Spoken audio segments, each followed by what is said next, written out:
සුබ දවසක් කියලා ප්‍රාර්ථනා කරනවා හැමෝටම. ඔයගොල්ලෝ අපේ වීඩියෝස් බැලුවා නම් අපි මීට ඉස්සෙල්ලා වීඩියෝ එකක් කරා ෆ්ලෑෂ් එකක් ඔන් කැමරා සහ ඕෆ් කැමරා සහ සොෆ්ට් බොක්ස් එකක් පාවිච්චි කරපුවාම මේකේ වෙනස කොහොමද පේන්නේ කියලා. ඉතින් ඔයාලා මේ වීඩියෝ එක බැලුවේ නැත්නම් ඒක බලන්න පුළුවන් මේ උඩ තියෙන ලින්ක් එක ක්ලික් කරලා හරි අපේ වීඩියෝ එකේ ඩිස්ක්‍රිප්ෂන් එකේ තියෙන ලින්ක් එකෙන්. මොකද මේ වීඩියෝ එකෙන් ෆ්ලෑෂ් එක හැසිරෙන විදිහ ගැන ඔයාලට දල අදහසක් ගන්න පුළුවන් හින්දා. ඉතින් ඊට පස්සේ ගොඩක් කට්ටිය මගෙන් අහපු දෙයක් තමයි අයියේ මේ ෆ්ලෑෂ් එකේ ලයිට් එක කන්ට්‍රෝල් කරන්නේ කොහොමද කියලා. ඉතින් ඒක හින්දා අපේ ඉස්සෙල්ලා වීඩියෝ එකේ හිටිය මොඩල් ලියනට මම නැවත වරක් ඉන්වයිට් කරා මේ ෆ්ලෑෂ් එකේ ලයිට් එක කන්ට්‍රෝල් කරන විදිහ ගැන ඔයාලට කියලා දෙන්න. Again, thank you very much for joining us with such a short notice. So thank you. ඉතින් අද අපි මේ වීඩියෝ එකෙන් බලන්නේ ෆ්ලෑෂ් එකේ ලයිට් එක කන්ට්‍රෝල් කරන්න පුළුවන් විදි 3ක් ගැන.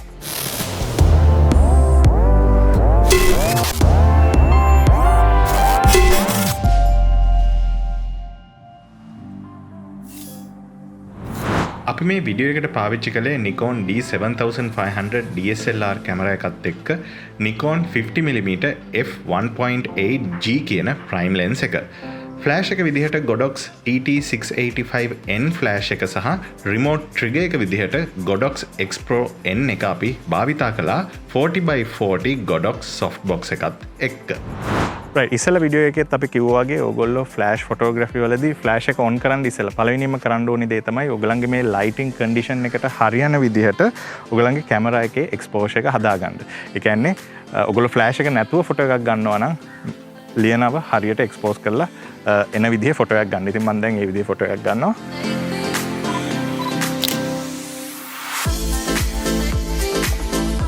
right ඉතින් අපි ෆ්ලෑෂ් එක නැතුව ෆොටෝ එකක් ගන්නවා නම් මේ සෙටින්ග්ස් වලින් තමයි ගන්න වෙන්නේ. ඊට පස්සේ මම කරන්නේ අපි ෆ්ලෑෂ් එක ඉන්ට්‍රොඩියුස් කරන හින්දා අපේ මේ සෙටප් එකේ ලයිටින් සෙටින් එක one stop වලින් අන්ඩර් එක්ස්පෝස් කරනවා. ඉතින් මම දැන් ඒක කරනවා ISO එක අඩු කරලා.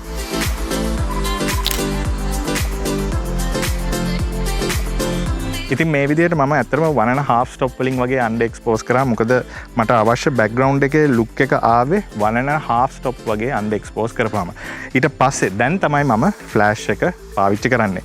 ඉතින් අපි ඉස්සෙල්ලා වීඩියෝ එක වගේ මම පාවිච්චි කරන්නේ Godox TT685 කියන ෆ්ලෑෂ් එක සහ Godox ළඟම X Pro කියන ෆ්ලෑෂ් ට්‍රිගර් එක. ඉතින් මේ ෆ්ලෑෂ් ට්‍රිගර් එක පාවිච්චි කරලා මට මැනුවලි ෆ්ලෑෂ් එක කන්ට්‍රෝල් කරන්න පුළුවන් මෙතන ඉඳන් මගේ රිමෝට්ලි ෆ්ලෑෂ් එක ට්‍රිගර් වෙන්න. right ඉතින් අපි දැන් ෆ්ලෑෂ් එක ඉන්ට්‍රොඩියුස් කරලා බලමු කරෙක්ට් එක්ස්පෝෂර් එක ගන්න කොච්චර පවර් එකක් ඕනේද කියලා. ඉතින් මේක ඔයගලන්ට පොඩ්ඩක් ටෙස්ට් කරලා බලන්න වෙයි. ඉතින් මේ වෙලාවේ 132 පවර් එකකින් දැන් තියෙන්නේ එක්ස්පෝෂර් එක මට අවශ්‍ය විදිහට ඇවිල්ලා තියෙනවා ඉෂුව එකක් නැහැ. ඊට පස්සේ අපි මේ ෆොටෝස් තුන සයිඩ් බයි සයිඩ් කරෙක්ට් එක්ස්පෝෂර් එකේ සහ අන්ඩර් එක්ස්පෝස් කරපු එක සහ ෆ්ලෑෂ් එක ඉන්ට්‍රොඩියුස් කරපු ෆොටෝ එක බැලුවොත් ඕගලන්ට මේ විදිහට බලා ගන්න පුළුවන්. ෆ්ලෑෂ් එකේ ලයිට් එක කන්ට්‍රෝල් කරන විදිහ ගැන කතා කරොත් ක්‍රම 3ක් තියෙනවා. පළවෙනි දේ තමයි ඕගලන්ට ෆ්ලෑෂ් එකේ පවර් එක කෙලින්ම අඩු වැඩි කරන්න පුළුවන්. ඒ කියන්නේ දැන් මම පාවිච්චි කරන්නේ 132 කියන ෆ්ලෑෂ් පවර් එකකින්. කියන්නේ ෆ්ලෑෂ් එකේ ෆුල් පවර් එකෙන් 32කින් එකක පවර් එකකින් තමයි මම මේ ෆ්ලෑෂ් එක පාවිච්චි කරන්නේ. ඉතින් මට මේ ෆ්ලෑෂ් පවර් එක වැඩි කරන්න පුළුවන්. අපි දැන් ගමු 116. ඒ කියන්නේ ෆ්ලෑෂ් පවර් එකෙන් ෆුල් පවර් එකෙන් 16න් එකක පවර් එකකින් ෆ්ලෑෂ් එක අරන් බලමු.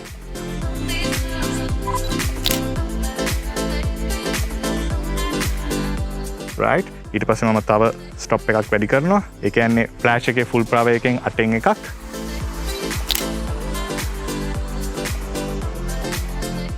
ඒකල තව එකක් අපි වැඩි කරමු. ෆ්ලෑෂ් එකේ ෆුල් පවර් එකෙන් 4න් එකක්. ඊට පස්සේ තව එකක් වැඩි කරොත් ෆ්ලෑෂ් එකේ ෆුල් පවර් එකෙන් භාගයක් half.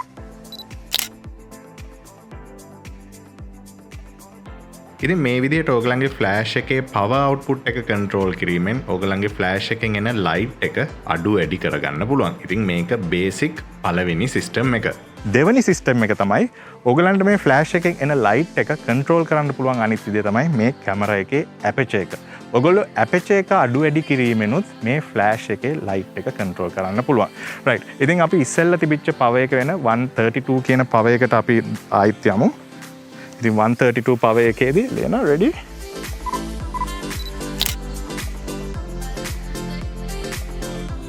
අපිට අවශ්‍ය එක්ස්පෝෂ එක තමයි එන්නේ. ඉතින් මේ එක්ස්පෝෂ එක අපිට කන්ට්‍රෝල් කරගන්න පුළුවන් අපේ ඇපචර් එක වෙනස් කරලා. දැන් තියෙන්නේ මගේ ඇපචර් සෙටින් එක f5.6. මම මේ ඇපචර් සෙටින් එක අඩු කරොත්, ඒ කියන්නේ තව ඇපචර් එක ඇරියොත් එහෙම අපේ ෆ්ලෑෂ් අවුට්පුට් එකේ පවර් එක වෙනස් කරගන්න පුළුවන්. දැන් මම ඒක කරලා පෙන්නන්නම්. මම දැන් ඇපචර් එක 4 වලට වයිඩ් කරා.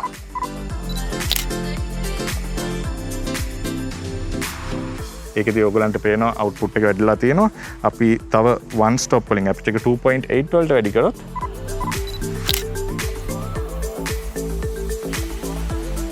ඔයගලන්ට පේනවා ඇති තවත් අවුට්පුට් එක වැඩි වෙලා තියෙනවා. ඒකල්ල තව අපි one stop වලින් ඇපචර් එක වයිඩ් කරොත් තවත් එක්ස්පෝෂර් එක වැඩි වෙනවා. ඉතින් ඒ විදිහටම තමයි ඕගොල්ලෝ අනිත් පැත්තටත් ඇපචර් එක වැඩි කරද්දි මම දැන් f8 වලින් ගන්නෙ. ඉතින් ඕගොල්ලන්ගේ ෆ්ලෑෂ් එකේ ලයිට් අවුට්පුට් එක කන්ට්‍රෝල් කරගන්න පුළුවන් ඕගොල්ලන්ගේ කැමරා එකේ ලෙන්ස් එකේ තියෙන ඇපචර් එක අඩු වැඩි කිරීමෙන් මේ පේන ආකාරයට. ඊට පස්සේ තුන්වෙනි ක්‍රමය තමයි ඔයගලන්ගේ ෆ්ලෑෂ් එකේ අවුට්පුට් එක කන්ට්‍රෝල් කරන්න වෙන්නේ මේ ෆ්ලෑෂ් එක තියෙන දුර වෙනස් කරලා. දැන් මම මේ කැමරා එකේ සෙටින්ග්ස් වත් ෆ්ලෑෂ් එකේ සෙටින්ග්ස් වත් වෙනස් කරන්නේ නැතුව ඔයගලන්ට පෙන්නන්නම් කොහොමද මේ ෆ්ලෑෂ් එකේ දුර වෙනස් කිරීමෙන් අපිට ෆ්ලෑෂ් එකේ අවුට්පුට් එක වෙනස් කරගන්න පුළුවන් වෙන්නේ කියලා. රයිට්, අපි දැන් ෆස්ට් මේ සෙටප් එකේදී ෆොටෝ එකක් ගමු.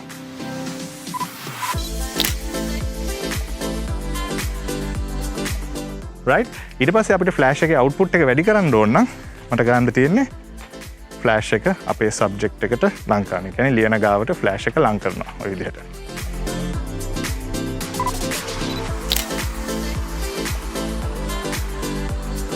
ඉතින් ඔයගලන්ට පේනවා ඇති මේ විදිහට ෆ්ලෑෂ් එක ලං කරපුවාම අපේ ෆ්ලෑෂ් එකේ අවුට්පුට් එක වැඩි වෙනවා. මේ විදිහටම අපි ෆ්ලෑෂ් එක තව ටිකක් දුරස් කරොත් එහෙම මේ විදිහට ටිකක් දුර කරලා මතක තියාගන්න මම සෙටින්ග්ස් කිසිම දෙයක් වෙනස් කරලා නැහැ. කැමරා එකේ සෙටින්ග් වත් ෆ්ලෑෂ් එකේ සෙටින්ග්ස් වත්.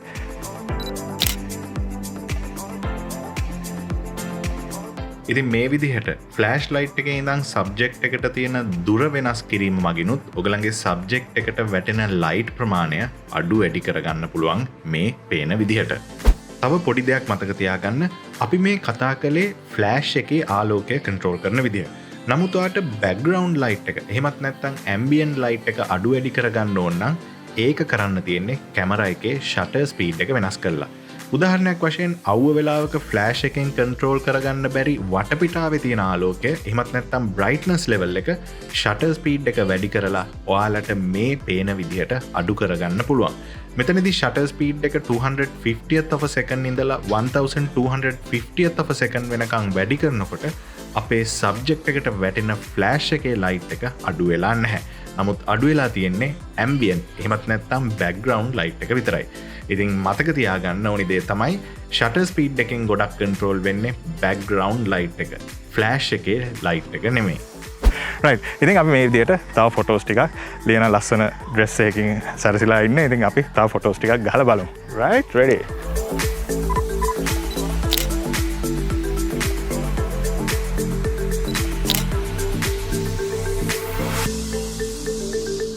ඉතින් ඔන්න ඔය විදිහට ඔයගොල්ලන්ගේ කැමරාවේ ෆ්ලෑෂ් එකේ එමත් නැත්නම් මේ එක්ස්ටර්නල් ෆ්ලෑෂ් එකේ පවර් එක ෆ්ලෑෂ් එකේ පවර් එක කන්ට්‍රෝල් කරලා කැමරා එකේ ඇපචර් එක කන්ට්‍රෝල් කරලා සහ ෆ්ලෑෂ් එක සහ සබ්ජෙක්ට් එක අතර තියෙන ඩිස්ටන්ස් එක එහෙමත් නැත්නම් දුර මාරු කරලා ඔයගලන්ට මේ ෆ්ලෑෂ් එකේ ෆ්ලෑෂ් අවුට්පුට් එක වෙනස් කරගන්න පුළුවන්. ඊට අමතරව මම බෝනස් පොයින්ට් එකක් විදිහට කියපු කැමරාවේ ෂටර් ස්පීඩ් එක වෙනස් කරලා ඔයගොල්ලන්ට මේ ඇම්බියන්ට් කලර් එක එහෙමත් නැත්නම් ඇම්බියන්ට් ලයිට් එක වෙනස් කරගන්න පුළුවන්. ඉතින් සමහර වෙලාවට මේ මම දැන් පාවිච්චි කරන මේ D7500 කැමරා එකේ 50mm 1.8 ලෙන්ස් එකේ f1.8 ඇපචර් එකෙන් ෆොටෝස් ගන්න ඕන නම් සමහර විට ඔයගොල්ලන්ට අනිවාර්යයෙන්ම මේ ෂටර් ස්පීඩ් එක ඉන්ක්‍රීස් කරන්න වෙනවා. ඉතින් ඒ විදිහට ඉන්ක්‍රීස් කරනකොට ඔයගොල්ලන්ට high speed sync support කරන ෆ්ලෑෂ් එකක් පාවිච්චි කරන්න වෙනවා. ඉතින් luckily මේ Godox TT685 එකේ high speed sync support කරනවා. ඉතින් ඔයගලන්ට 1/250th of a second shutter speed එකකට වඩා shutter speed එක 4000 8000 මේ ඕනේ speed එකකින් දාලා ෆොටෝ එකක් අරගෙන මේ ambient lighting condition එක ඔයගලන්ට මාරු කරගන්න පුළුවන්.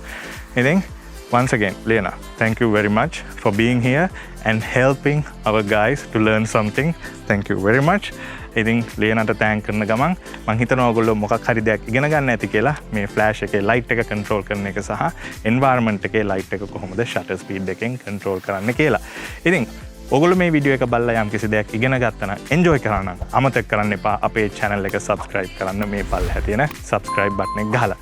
ඉතින් මේ වගේ නැවත අලුත් වීඩියෝ එකකින් හමු වෙනතුරු ලියන සහ මම ඔයගලන්ගෙන් සමු ගන්නවා හැමෝටම සුබ දවසක්.